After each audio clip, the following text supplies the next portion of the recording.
necessary for one people to dissolve the political bands which connected them with another, and to assume among the powers of the earth the separate and equal station to which the laws of nature and of nature's God entitle them. A decent respect to the opinions of mankind requires that they should declare the causes which impel them to the separation. We hold these truths to be self-evident, that all men are created equal.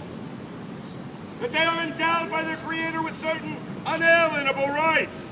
And among these are life, liberty, and the pursuit of happiness. That to secure these rights, governments are instituted among men, deriving their just powers from the consent of the governed. That whenever any form of government becomes destructive of these ends, it is the right of the people to alter or to abolish it, and to institute new government, laying its foundation on such principles and organizing its power in such form as to them shall seem most likely to affect their safety and happiness. Prudence will dictate that governments long established should not be changed for light and transient causes. But when a long train of abuses and usurpations evinces a design to reduce them under absolute despotism, it is their right, it is their duty to throw off such government and to provide new guards for their future security.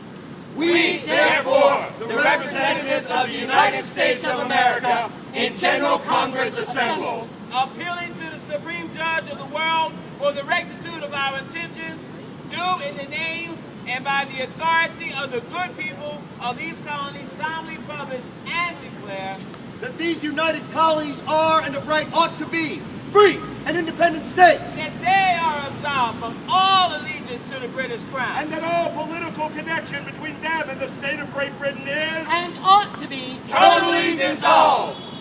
And for the support of this declaration, with a firm reliance on the protection of divine providence, we mutually pledge to each other our lives, our fortunes, and our sacred honor. Attached to this document are the names of 56 men. Collectively, we refer to them as our founding fathers. We are not them. we could not be. In a war to fight, children to raise, a nation to begin. Major Samuel Nichols, Commandant, United States Marines.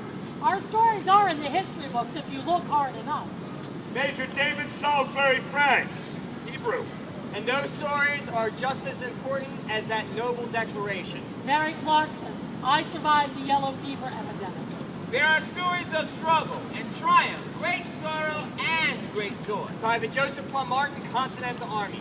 They are not the big story. Henry Bounce Brown, runaway slave. I nailed myself to freedom. But they are stories that need to be told because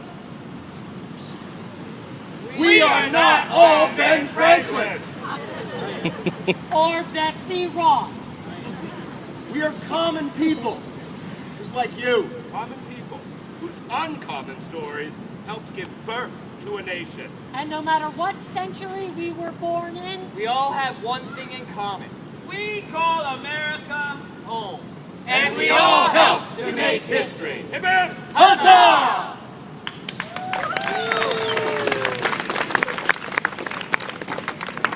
Attention! I have not dismissed you yet.